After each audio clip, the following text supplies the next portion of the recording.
Hello students, in the last lecture we have covered the basics of instruction set of 8085 microprocessor. In that topic we studied about the basic terms like what is instruction, what is the meaning of program, what is the word length, and different type of languages like machine level language, assembly level language, and high level languages. So we have gone through the definitions of these terms. Okay, then we studied the instructions can be classified in the various groups according to different criteria. Like we have studied the instructions can be classified into three types uh, based on the length. So the three types of instructions are 1 byte instruction, 2 byte instruction, and 3 byte instructions based on the length. Then we studied what is the programming model. A programming model consists of different registers that are required to program. Okay. So then now we will study um, the types of instructions depending on the addressing modes. Addressing modes को हम classify करेंगे. तो first of all we should know what is the meaning of addressing modes. So if we talk about that, if we talk about the operation related to microprocessor, so microprocessor can perform various kinds of operations like data transfer operations, arithmetic and logical operations, uh, arithmetic operations, logical operations, various types of operation it can perform. So if we consider example of data transfer operation, if we consider the example of data transfer operations,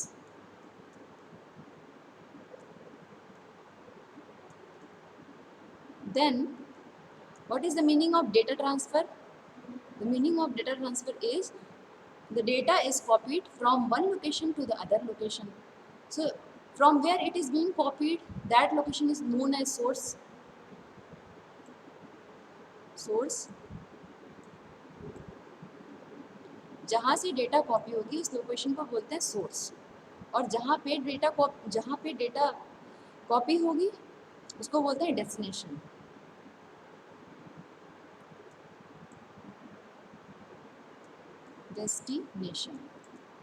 तो अगर data transfer operations की बात करें तो data का transfer कहाँ से कहाँ हो सकता है? सोर्स से डेस्टिनेशन. और वो सोर्स और डेस्टिनेशन कौन कौन से क्या क्या हो सकते हैं? सोर्स में क्या क्या चीज़ें हो सकती हैं? For example data can be transferred between the registers. तो सोर्स में मतलब डेटा को रजिस्टर से रजिस्टर पे भी ट्रांसफ़र किया जा सकता है, या डेटा कैन बी ट्रांसफर्ड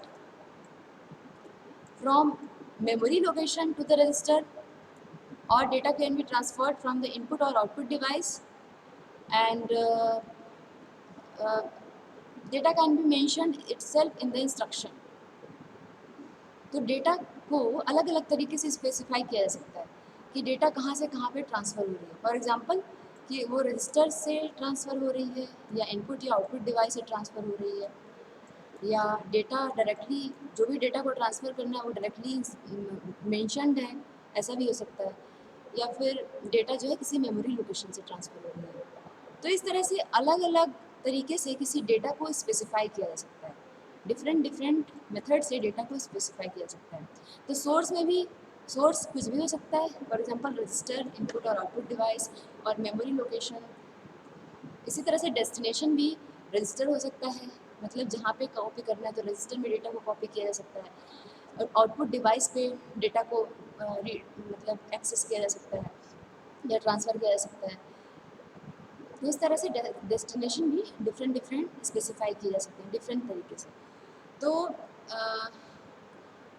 ये ठीक इसी तरह से है जैसे कि अगर हम किसी रेस्टोरेंट में जाते हैं तो हाँ, हमें कुछ डिश ऑर्डर करनी है, तो हम डायरेक्टली उस डिश का नाम लेके कह सकते हैं कि वो डिश पास कर दीजिए, या फिर हम कह सकते हैं कि वो डिश उस बाउल को पास कर दीजिए जिसमें कि वो डिश रखा हुआ है, या हम कह सकते हैं इसको अलग तरीके से कि मेन्यू को दिखा के बोल सकते हैं कि इस मेन्यू में इस सीरियल नंबर पे जो डिश है उसको सर्व कर रहे हैं। इसी तरह से मतलब डिफरेंट डिफरेंट तरीके से हम उस डिश को ऑर्डर कर सकते हैं। ओके, तो इसी तरह से डेटा को अगर इंस्ट्रक्शन में हम किस तरीके से स्पेसिफाई कर रहे हैं तो वो तरीके अलग अलग हो सकते हैं। So this is called the addressing mode. What is addressing mode? Addressing modes are the various ways in which the data can be specified, or addressing modes are the ways with the help of which the data can be accessed into the instruction. Data को instruction में किस तरह से access किया जा रहा है या किस तरह से स्पेसिफाई किया जा रहा है, उन डिफरेंट डिफरेंट मेथड्स को बोलते हैं addressing modes. Addressing modes are various formats specifying the operands. Okay, तो अगर 8085 माइक्रो प्रोसेसर की बात करें तो 8085 में there are 5 addressing modes named as immediate addressing mode, direct addressing mode, indirect addressing mode, register addressing mode and implicit addressing mode। तो हम देखते हैं कि ये डिफरेंट डिफरेंट कौन से मेथड्स हैं जिनसे डेटा को ट्रांसफ़र किया कॉपी किया जा सकता है, या जिन मेथड से डेटा को इंस्ट्रक्शन में स्पेसिफाई किया जा सकता है। तो first is immediate addressing mode. So in the immediate addressing mode data is present in the instruction itself. Data is mentioned or given in the instruction itself. जो immediate addressing mode है उसमें data को किस तरह से specify करते हैं? Data को डायरेक्टली इंस्ट्रक्शन में स्पेसिफाई किया जाता है। Data is directly given in that instruction. For example MVI D,40H, MVI D,40H, ये एक एग्जांपल है जो रिप्रेजेंट कर रहा है एड्रेसिंग इमीडिएट एड्रेसिंग मोड को। पहले तो इस इंस्ट्रक्शन का मीनिंग समझ लें। What is the meaning of that instruction? The meaning of this instruction is move immediate this 40H data into the register D। ये जो डेटा मेंशन है इस इंस्ट्रक्शन में 40H, इसको रजिस्टर D में मूव करना है, कॉपी करना है या ट्रांसफ़र करना है। तो इस इंस्ट्रक्शन का ये मीनिंग हुआ। तो इसमें हम देखिए, अगर इस इंस्ट्रक्शन को एनालाइज करें तो इसमें डेटा किस तरह से दिया हुआ है? क्या वो किसी रजिस्टर में है? नहीं। वो कैसे है? Data is directly given in the instruction. जिस भी डेटा को रजिस्टर D में कॉपी करना है या ट्रांसफ़र करना है वो डेटा डायरेक्टली इंस्ट्रक्शन में स्पेसिफाई है। तो इस तरह के जो इंस्ट्रक्शंस होते हैं जिसमें डेटा जिस भी डेटा पर ऑपरेशन परफॉर्म करना है, ज़रूरी नहीं है कि वो डेटा कॉपी या ट्रांसफ़र करने का ही ऑपरेशन हो, वो ऐड भी हो सकता है, सब्ट्रैक्ट भी हो सकता है, या किसी दूसरे तरह का भी ऑपरेशन हो सकता है। तो जिस भी तरह का ऑपरेशन है उस ऑपरेशन को परफॉर्म करने, जिस डेटा पर परफॉर्म करना है, वो डेटा अगर डायरेक्टली इंस्ट्रक्शन में दिया हुआ है तो उसको बोलते हैं इमीडिएट एड्रेसिंग मोड। तो ये एक एग्जांपल हो गया इमीडिएट एड्रेसिंग मोड का, that is MVI D,40H। Now the second type of addressing mode is direct addressing mode. What is direct addressing mode? So in the direct addressing mode, the address of the data is present in the instruction. Address of the data is present in the instruction. Direct addressing mode में क्या होता है? Data के बारे में क्या information होती है? तो डायरेक्ट एड्रेसिंग मोड में वो डेटा जिस एड्रेस पर प्रेजेंट है वो एड्रेस मेंशन होता है इंस्ट्रक्शन में। Address of the data is present in the instruction. Such type of addressing mode is called as direct addressing mode. For example, LDA 8000H, LDA 8000H, ये एक example है instruction का जो कि जिसमें डायरेक्ट एड्रेसिंग मोड है। तो पहले तो इस इंस्ट्रक्शन का मीनिंग समझ लें, then only we can understand how this is direct addressing mode. What is the meaning of this instruction? The meaning of this instruction is load the accumulator with the data whose address is 8000H. Suppose कि memory है और memory में जो location है या address है जिस register का 8000H, ये मेमोरी का लोकेशन है जिसका एड्रेस है 8000H, और यहाँ पर जो डेटा है वो है 56H। ओके। और यहाँ पे हम इसे हमने कंसिडर किया मेमोरी। मेमोरी में कौन सा लोकेशन, 8000H। और suppose this is micro processor. Micro processor के आर्किटेक्चर के बारे में 8085 के आर्किटेक्चर के बारे में हमने पढ़ रखा है। तो 8085 में हमें पता है कि एक्यूमुलेटर एक रजिस्टर होता है जो कि 8 बिट का रजिस्टर है। तो यहाँ पर हम एक एक्यूमुलेटर यहाँ पे सिर्फ समझने के लिए ड्रॉ कर लेते हैं, एक्यूमुलेटर। ओके। तो when this instruction will be executed, what will happen? The data which is present at 8000H address, that is 56H, this 56H will be loaded in the accumulator. This is the meaning of instruction. तो यहाँ पे हम देख सकते हैं कि data क्या है, डेटा यहाँ पे 56H है इस एग्जाम्पल में, लेकिन इंस्ट्रक्शन में क्या मेंशन्ड है, इंस्ट्रक्शन में वो डेटा जहाँ पर प्रेजेंट है उसका एड्रेस मेंशन है। तो कोई भी ऐसा इंस्ट्रक्शन जिसमें जिस भी डेटा पर ऑपरेशन को परफॉर्म करना है उसका एड्रेस इंस्ट्रक्शन में गिवन होता है या मेंशन होता है या स्पेसिफाई होता है, वैसे एड्रेसिंग मोड को कहते हैं direct addressing mode. In the direct addressing mode, address of the data is present in the instruction. Now, the third addressing mode is indirect addressing mode. So, in the indirect addressing mode, address of the data is present as content of another register pair. So, in the indirect addressing mode, address of the data is present as the content of register pair. जो भी data है जिस पर operation को perform करना है उस data का एड्रेस किसी रजिस्टर पेयर में है, तो उस रजिस्टर पेयर का नाम मेंशन होता है इनडायरेक्ट एड्रेसिंग मोड में। Okay, in indirect addressing mode the address of the data is present as content of another register pair. For example LDAXB, this is the example of an instruction whose addressing mode is indirect addressing mode. Example है LDAXB। तो सबसे पहले तो इसका meaning समझ लेते हैं। What is the meaning of that instruction? The meaning of this instruction is copy the data into accumulator from the memory location whose address is mentioned in the register pair, whose address is mentioned in the register pair। तो इसको भी ठीक से समझते हैं एक block diagram की help से कि इसका मतलब क्या है। सपोज दिस इज प्रोसेसर, और प्रोसेसर में हमें पता है 8085 माइक्रो प्रोसेसर में कि 8 जो हमारे 6 जनरल पर्पस रजिस्टर्स होते हैं, BCDE और HL रजिस्टर्स। ओके, BCDE और HL रजिस्टर्स होते हैं 8 बिट के, जिसमें कि B एक 8 बिट का रजिस्टर है, जनरल पर्पस रजिस्टर है। तो और मान लेते हैं कि और B और C, क्योंकि B क्या है कि जनरल पर्पस रजिस्टर्स जो होते हैं, there are total number of 6 general purpose registers named as B, C, D, E, HL। All the 6 registers are of 8 bit, but they can also be used to store the 16 bit data in the form of register pair।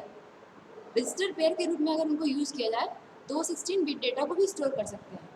कौन कौन से register pairs होते हैं? BC, DE, HL। तो यहाँ पर इस instruction में कह रहा है LDAXB, तो यहाँ पर X जो है वो रिप्रेजेंट कर रहा है रजिस्टर पेयर को, मतलब अगर B है तो उसके साथ C का जो पेयर होगा वो अंडरस्टूड है। तो इसमें इंस्ट्रक्शन में LDAXB, तो मान लिया हमने 8085 माइक्रोप्रोसेसर को यहाँ पे ड्रॉ कर लिया, और यहाँ पे suppose this is memory. Okay, this is memory.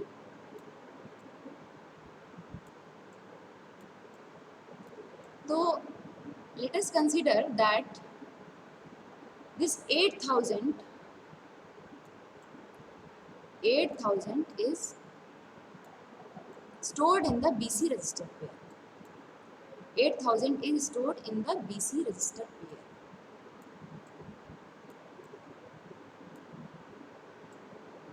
or let us consider the same data which we have considered in the previous example, that is 56H at the 8000 memory location. और यहाँ पर accumulator register भी है 8085 में. This is the accumulator. So when this instruction LDAXB will be executed, then what will happen? Then, since the meaning of this instruction is load or copy the data into accumulator uh, from the memory location whose address is given in the register pair. Register pair में जो address दिया हुआ है memory location पे उस address से जो data है उसको एक्यूमुलेटर में कॉपी या ट्रांसफ़र करना है. तो इस रजिस्टर पेयर में बीसी रजिस्टर पेयर में क्या मेंशन है 8000. तो अब इस 8000 एड्रेस पर जो भी डेटा होगी, suppose this is 56, then that data will be loaded into the accumulator.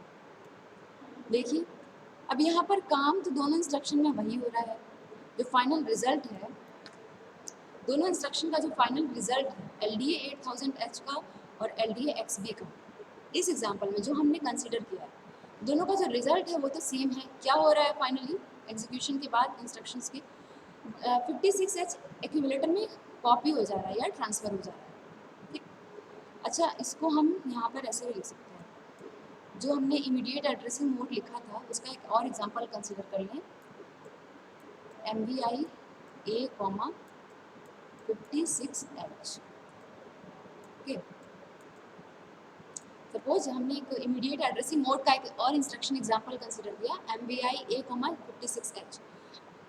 हमने तीनों इंस्ट्रक्शंस के मीनिंग समझ लिए कि what is the meaning of MVI A, 56H. क्या होगा MVI A, 56H में ये जो 56H डेटा जो मेंशन्ड है वो एक्यूमुलेटर में कॉपी हो जाएगा या लोड हो जाएगा, ट्रांसफ़र हो जाएगा. तो अगर हम इन तीनों इंस्ट्रक्शंस को कंसिडर करें, कौन कौन से तीनों instruction? First is MVI A, 56H. Second is LDA 8000H. The third is LDA X, B. इन तीनों इंस्ट्रक्शंस में अगर देखें तो इनका जो रिजल्ट है वो क्या हो रहा है? रिजल्ट में ये हो रहा है कि इन इंस्ट्रक्शंस के एग्जीक्यूशन के बाद एक्यूमुलेटर में 56H स्टोर हो जा रहा है. ठीक है, लेकिन अंतर क्या है? अंतर ये है कि फर्स्ट इंस्ट्रक्शन जो है MVI A, 56H, इसमें जो डेटा है वो डेटा डायरेक्टली इंस्ट्रक्शन में गिवन है. तो इस तरह के एड्रेसिंग मोड को कहते हैं इमीडिएट एड्रेसिंग मोड. सेकेंड जो इंस्ट्रक्शन है LDA 8000H, उसमें जो डेटा है वो डायरेक्टली मेंशन नहीं है.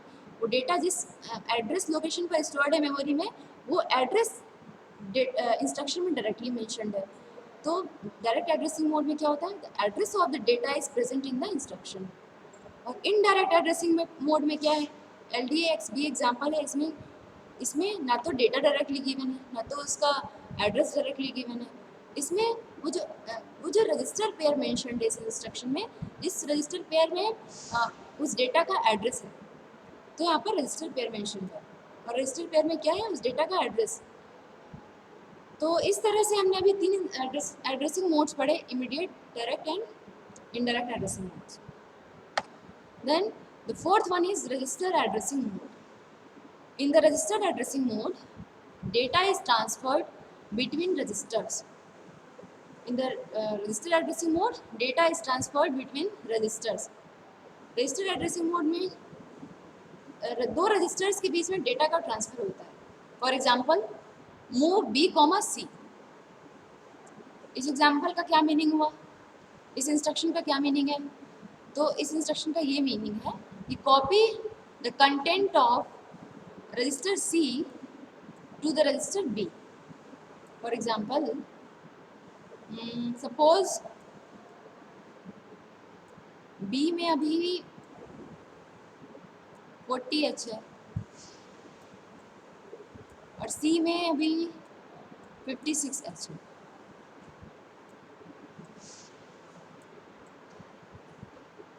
ठीक है, सपोज B में 40H है और C में 56H है. तो जब ये इंस्ट्रक्शन एग्जीक्यूट होगा मूव बी सी, तो इससे क्या होगा, सी रजिस्टर में जो भी कंटेंट है वो कंटेंट बी रजिस्टर में कॉपी हो जाएगा। तो इस इंस्ट्रक्शन के एग्जीक्यूशन के बाद what will happen, C register B register में क्या होगा, बी रजिस्टर में यहाँ पर 56H स्टोर हो जाएगा, it will be copied into the register B. तो यहाँ पर 40 की जगह क्या हो जाएगा 56H। तो इस तरह के इंस्ट्रक्शंस जिसमें डेटा का ट्रांसफ़र दो रजिस्टर्स के बीच में होता है, या सिर्फ डेटा ट्रांसफ़र की बात नहीं है, मतलब जो भी ऑपरेशन है दो रजिस्टर्स के बीच में होता है उसको बोलते हैं रजिस्टर एड्रेसिंग मोड। ऐसा इंस्ट्रक्शन जिसमें जो ऑपरेशन है वो रजिस्टर्स के बीच में हो रहा है उसको बोलते हैं register addressing mode. Okay, then the last addressing mode is implicit addressing mode. This implicit addressing mode is also known as implied addressing mode. In the implicit or implied addressing mode, no operand is present in the instruction. No operand is present in the instruction. जिस भी data पर operation को perform करना है वो specify नहीं होता instruction. No operand is present in the instruction in the implicit addressing mode. For example, CMA, अच्छा वो डेटा तो स्पेसिफाइड नहीं है इंस्ट्रक्शन में, लेकिन कुछ ऑपरेशन जरूर परफॉर्म होगा, but some kind of operation will be perform. For example CMA का मतलब होता है ये एक इंस्ट्रक्शन है जो कि इम्प्लिसिट एड्रेसिंग मोड है इसमें, और the meaning of CMA is complement the contents of accumulator. Accumulator में जो भी कंटेंट है, फॉर एग्जांपल मान लेते हैं कि इसमें कंटेंट है 56H, ठीक है ना, 56H। तो जब ये इंस्ट्रक्शन एग्जीक्यूट होगा तो इसमें जो भी डेटा स्टोर्ड है वो कॉम्प्लीमेंट हो जाएगा। तो इसको बाइनरी में अगर लिखा जाए to find out the complement, तो ये हेक्साडेसिमल नंबर सिस्टम में गिवन है 56, तो बाइनरी में कैसे लिख सकते हैं 0101, और 6 को कैसे लिख सकते हैं 0110। So when the instruction CMA will be executed, then it will complement the content of accumulator. Then it means यहाँ पर 1 हो जाएगा, यहाँ 0 हो जाएगा, यहाँ 0 हो जाएगा, यहाँ 1 and 0 1 0 1।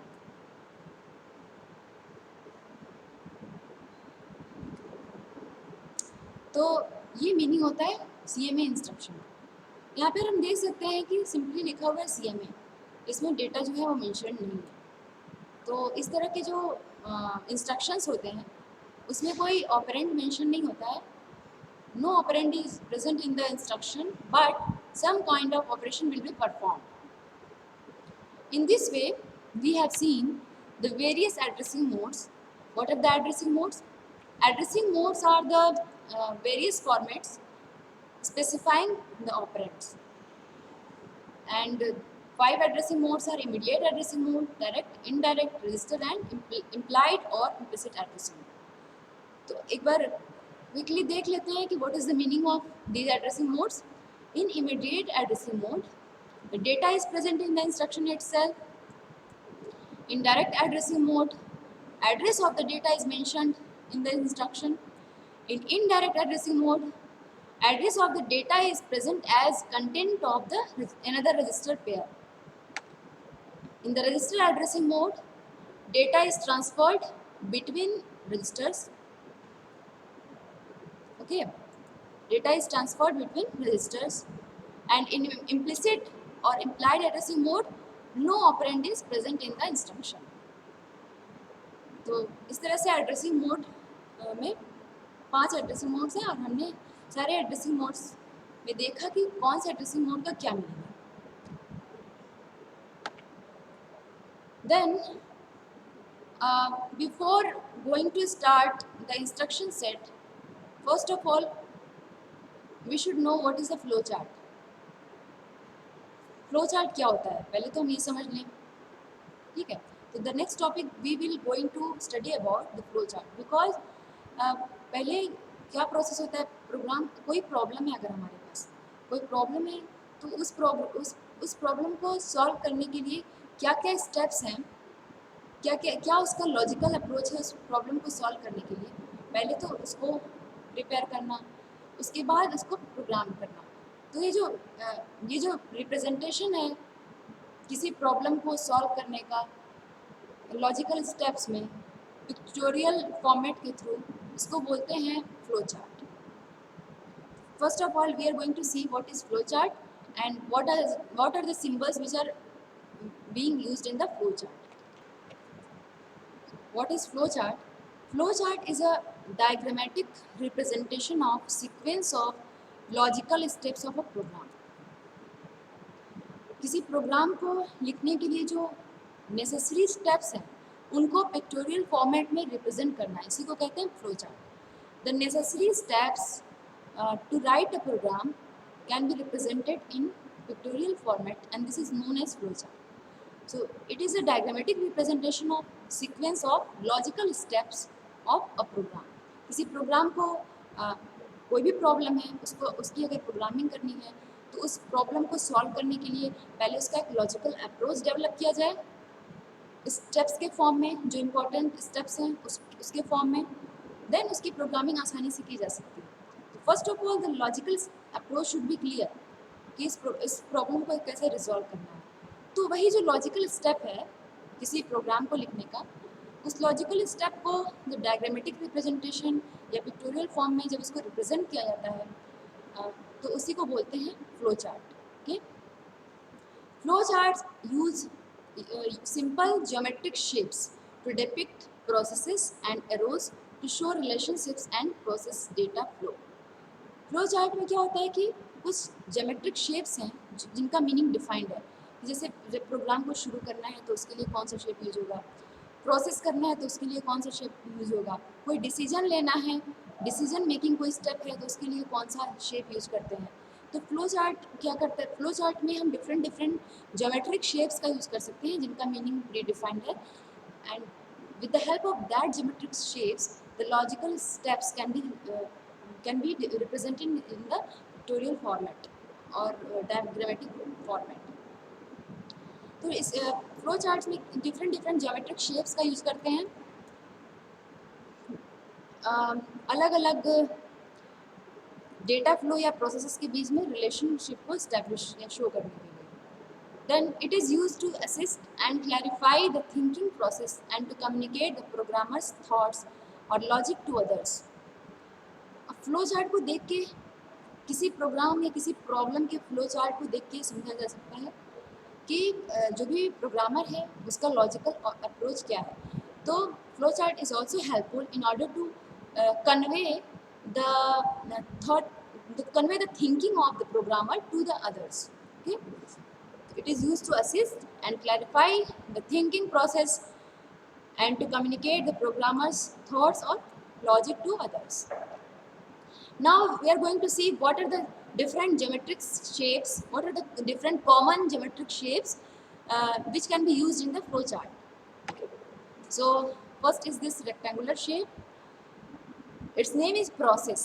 The name of this shape is process, and its function is that it indicates any type of internal operation inside the processor or memory. It indicates any type of internal operation inside the processor or memory. जो भी memory या processor के अंदर किसी भी तरह का जो ऑपरेशन हो रहा है उसको इंडिकेट करता है process. Then this shape is, the second shape is known as input output, and it is used for any input or output operation, and it indicates that the computer is to obtain data or output results. The third geometric shape is this diamond shape, which is named as decision, and it is used to ask a question that can be answered in a binary format, means either yes or no, true or false. Okay. So this is used as the decision making block. Then this is this fourth symbol, that is circle, and its name is connector. It allows the flow chart to be drawn without intersecting lines or without a reverse flow. Okay, then this fifth symbol, that is named as double-sided rectangle. Its name is predefined process, and it is used to invoke a subroutine or an interrupt program. Okay. It is used to invoke a subroutine or an interrupt program. Then this oval shape is used, it is named as terminal, and it indicates the starting or ending of the program, process और interrupt programme. किसी भी programme, process या interrupt programme का starting और ending जो होता है उसको इंडिकेट करने के लिए टर्मिनल का, इस सिंबल का यूज़ किया जा सकता है, जिसको कहते हैं terminal. Then the last symbols here, it is represented as flow lines. In this diagram, which is the last symbol here, that is represented and named as flow lines. It shows the direction of flow. किस direction में जो flow है वो किस direction में हो रहा है. Okay.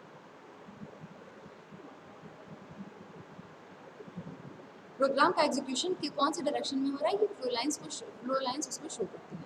तो यहाँ पे कुछ इंपॉर्टेंट फ्लो चार्ट के सिंबल्स को, जो कॉमन सिंबल्स यूज होते हैं प्रोग्राम के लॉजिकल स्टेप्स को रिप्रेजेंट करने के लिए, तो यहाँ पे कुछ common flow chart symbols mention किए गए हैं.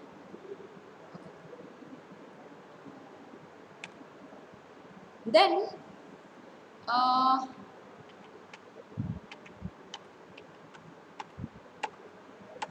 we will study about the types of instructions depending on the functionality actually. Depending on the functionality, we are going to study about the types of instructions which can be categorized depending on the functionality. So the instructions of 8085 can be categorized based on the functionality in the 5 different groups named as data transfer instructions, arithmetic instructions, logical instructions, and machine control instructions and branching instructions.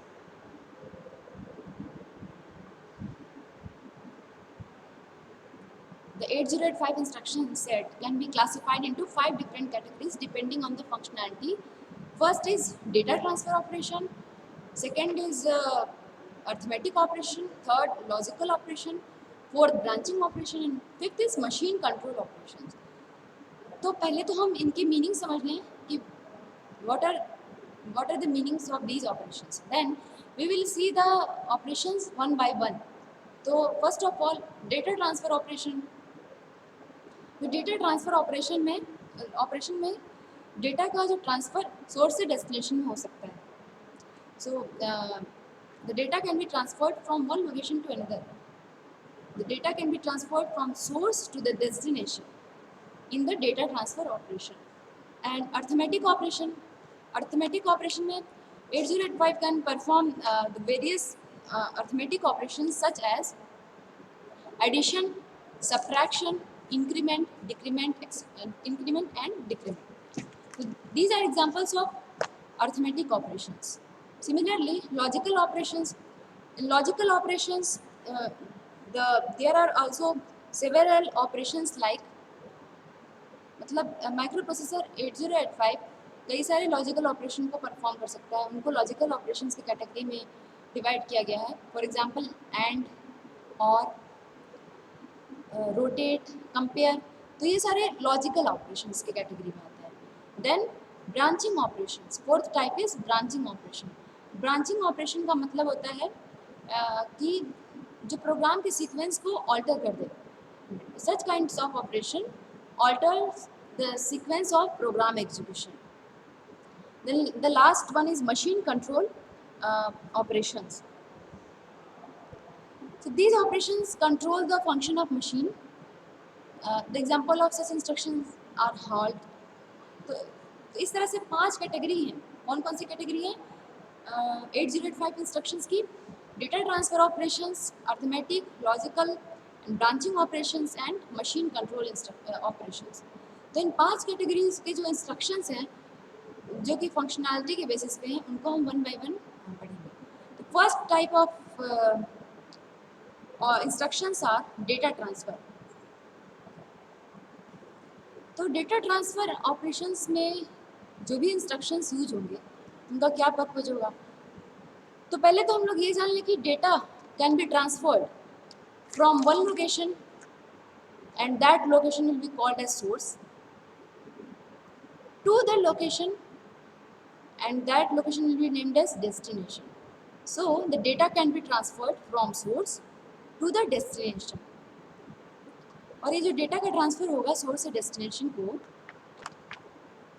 वो data का transfer कई तरीके से हो सकता है। For example source में क्या क्या चीज़ें हो सकती हैं, अभी हमने कुछ देर पहले मेंशन किया था, एक बार फिर से देख लेते हैं। सोर्स, बात करें सोर्स की और डेस्टिनेशन की।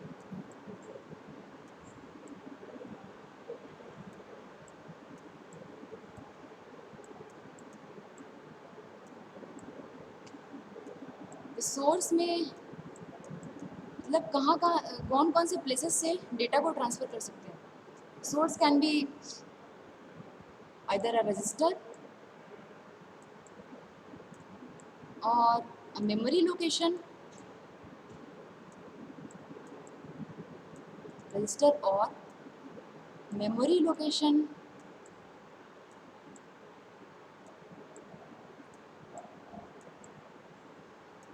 और इट कैन बी इनपुट और आउटपुट डिवाइस, क्योंकि जो डेटा का ट्रांसफ़र है वो या तो प्रोसेसर से मेमोरी के बीच हो सकता है या तो प्रोसेसर से इनपुट आउटपुट डिवाइस के बीच हो सकता है या प्रोसेसर में जो रजिस्टर्स हैं उनके बीच हो सकता है। तो इस तरह से there can be various types of sources like register, memory location, input output device. Okay, so destination में भी हम यही कह सकते हैं कि जो डेटा रजिस्टर से रजिस्टर में ट्रांसफ़र हो सकती है या मेमोरी लोकेशन से रजिस्टर पे ट्रांसफ़र हो सकती है। मेमोरी लोकेशन से प्रोसेसर के अंदर जो भी रजिस्टर्स हैं जनरल पर्पस, उनके में भी इसमें भी डेटा का ट्रांसफ़र हो सकता है। और ठीक है, तो यहाँ पर डेस्टिनेशन में क्या हो सकता है, या तो रजिस्टर से रजिस्टर का में डेटा को ट्रांसफ़र किया जा सकता है या मेमोरी से प्रोसेसर के अंदर जो रजिस्टर है वहाँ पे डेटा का ट्रांसफ़र किया जा सकता है, या तो रजिस्टर से मेमोरी लोकेशन पर भी डेटा को ट्रांसफ़र किया जा सकता है, मेमोरी लोकेशन। और हम ये भी कह सकते हैं कि प्रोसेसर से इनपुट आउटपुट डिवाइस को भी मतलब आउटपुट डिवाइस को भी डेटा को ट्रांसफ़र किया जा सकता है। तो इस तरह से हम देख सकते हैं कि सोर्स और डेस्टिनेशन डिफरेंट तरह के हो सकते हैं। तो इसी के हिसाब से 8085 में इनके जो कुछ इंस्ट्रक्शंस हैं उनको यहाँ पे मेंशन किया गया है। तो ये कुछ इंस्ट्रक्शंस हैं, डेटा ट्रांसफ़र इंस्ट्रक्शंस, इसको हम पढ़ेंगे, समझेंगे इनका मीनिंग क्या होता है। इसके पहले हम ये समझ लें कि यहाँ पर जो टर्म लिखा हुआ है डेटा ट्रांसफ़र, इसमें जो ट्रांसफ़र लिखा हुआ है इससे ये पता चल रहा है कि डेटा सोर्स से डेस्टिनेशन को ट्रांसफ़र हो रही है और सोर्स का जो भी कंटेंट है वो डिस्ट्रॉय हो जा रहा है, लेकिन ऐसा नहीं है। ऐसा नहीं है तो फिर क्या बात है? तो बात ये है कि जो डेटा सोर्स से डेस्टिनेशन को ट्रांसफ़र हो रही है, तो the data in the source is not destroyed but it is retained. It means the data from the source is copied to the destination. Transfer का मतलब यहाँ पर जो यूज़ किया गया है उसका मतलब कॉपी होने से है। यहाँ पर ऐसा नहीं है कि ट्रांसफ़र होने के बाद जो सोर्स का कंटेंट है वो डिस्ट्रॉय हो जाएगा। No, it is not like this, but that data will be retained in the source location and that data will also be copied to the destination. Here the meaning of data transfer operation is this. Okay, so let us try to learn some data transfer operations of 8085.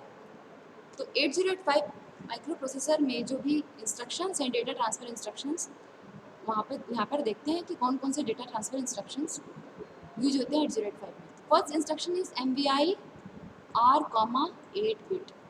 यहाँ पर R का मतलब register से है, ठीक है, और वो रजिस्टर सोर्स मतलब रजिस्टर से है बेसिकली R का मीनिंग। कोई भी रजिस्टर जो कि प्रोसेसर में है, तो R का मतलब एक जनरल टर्म दे दिया गया है R means register. The meaning of this instruction is MVI or R, 8 bit. The meaning of this instruction is load or copy or transfer or move 8-bit data given in the instruction in a register. जो भी 8-bit data instruction में mentioned है उसको उस register में copy करना जो कि इंस्ट्रक्शन में दिया हुआ है। तो एग्जाम्पल है इसका MVI B, 4FH। When this instruction will be executed, then what will happen? Then first of all we have to identify which data is given in the instruction and what is the register. So 4F is the data and B is the register. When this instruction will be executed, then this 4F H data will be loaded into the register B. तो इस तरह से ये meaning हुआ MVI R, 8 bit का। अच्छा, अगर इसमें देखा जाए एड्रेसिंग मोड कौन सा है, we have studied the 5 types of addressing mode. उन 5 एड्रेसिंग मोड्स में से जो फर्स्ट इंस्ट्रक्शन में उसमें कौन सा एड्रेसिंग मोड होगा? यहाँ पर जो डेटा है, जो भी ऑपरेशन इस पर परफॉर्म करना है, कौन सा ऑपरेशन परफॉर्म करना है? डेटा ट्रांसफ़र का। तो वो डेटा यहाँ पर डायरेक्टली मेंशन है इंस्ट्रक्शन में। इट मीन्स कि इसमें कौन सा एड्रेसिंग मोड होगा? Immediate addressing mode, because the data is directly given in the instruction. Okay. Then the next type of instruction is LXI RP 16-bit. तो जैसा कि हमने पढ़ा था 8085 के आर्किटेक्चर में कि there are total 6 type of general purpose register in 8085 BC, DE,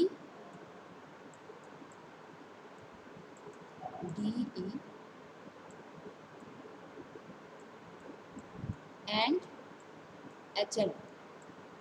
So there are 6 general purpose registers in 8085. तो इन 8 जो 6 रजिस्टर्स हैं वो 8 बिट डेटा को स्टोर कर सकते हैं, या ये रजिस्टर पेयर के फॉर्म में 16 बिट डेटा को भी स्टोर कर सकते हैं। तो जो फर्स्ट इंस्ट्रक्शन था MVI R, 8 बिट, तो ये किसी भी रजिस्टर में 8 बिट डेटा को स्टोर कराने के लिए। उसके बाद जो सेकंड इंस्ट्रक्शन है LXI RP, 16 बिट, ये रजिस्टर पेयर में 16 बिट डेटा को स्टोर कराने के लिए। Meaning of this instruction is load 16 bit number in a register pair. Okay, load 16 bit number in a register pair. For example, LXI B, 2050H. I have told you that here X represents that the operation is to be performed on a register pair. यहाँ पर register pair indicate कर रहा है X, और B के साथ कौन सा register pair होता है? C. तो इस instruction में कौन सा register pair यूज हो रहा है? BC register pair. The meaning of instruction is load 16-bit number in a register pair. तो जो LXI B, 2050H ये इंस्ट्रक्शन है, इसमें डेटा कौन सी है? 2050, और ये डेटा कितने बिट्स की है? डेटा है 16 बिट्स की। ये हेक्साडेसिमल में गिवन है, बट इस डेटा को अगर यहाँ पे बाइनरी में लिखा जाए तो ये कितने बिट का होगा? डेटा सी 2 को लिख सकते हैं बाइनरी में 0 0 1 0, फिर 0 है हेक्सा में, तो 0 को बाइनरी में, जो बाइनरी में कैसे लिख सकते हैं? 0 0 0 0, और next is 5 in hexa, then 5 in hexa can be written as 0 1 0 1 in binary, and again 0 0 can be written as 0 0 0 0 in binary. So there are total number of 16 bits, 4 4 4। तो ये डेटा जो मेंशन्ड है इंस्ट्रक्शन में कितने bit का है? 16 bit का। और इस इंस्ट्रक्शन का मीनिंग ये है कि जो भी 16 बिट की डेटा है 2050H जो कि हेक्सा में है, इसको कहाँ पर लोड करना है? रजिस्टर BC रजिस्टर पेयर में। तो जब ये इंस्ट्रक्शन एग्जीक्यूट होगा तो BC रजिस्टर पेयर में क्या स्टोर हो जाएगा, 2050H will be stored in the BC register pair. तो इस तरह से हमने इस लेक्चर में क्या क्या देखा। हमने इस लेक्चर में एड्रेसिंग मोड्स को सीखा, फ्लोचार्ट को सीखा, और डेटा कितने टाइप्स के इंस्ट्रक्शंस होते हैं बेस्ड ऑन द फंक्शनैलिटी ये जाना, और हमने डेटा ट्रांसफर ऑपरेशंस के बारे में समझा कि डेटा ट्रांसफ़र ऑपरेशंस किस तरह के ऑपरेशंस होते हैं। और अभी हम लोग इस डेटा ट्रांसफ़र ऑपरेशंस में जो भी इंस्ट्रक्शंस यूज होते हैं उनके बारे में स्टडी कर रहे हैं। So we have discussed about the two instructions in the data transfer category. The remaining instructions will be discussed in the next lecture. Thank you.